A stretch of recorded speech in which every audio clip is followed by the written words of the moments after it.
নারু, তুমি কেন আমাকে প্রতিদিন বিরক্ত করো? আমার স্বামী সন্তান আছে জানো না? কেন আমার সংসারটা ভাঙছো?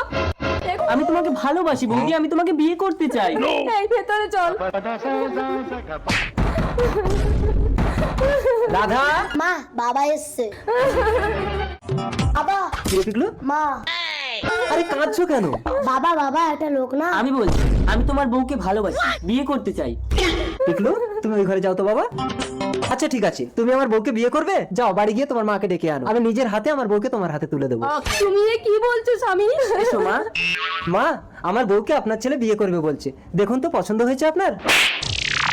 বৌদি, আমাকে তুমি ক্ষমা করো, তুমি তো আমার মায়ের মতো।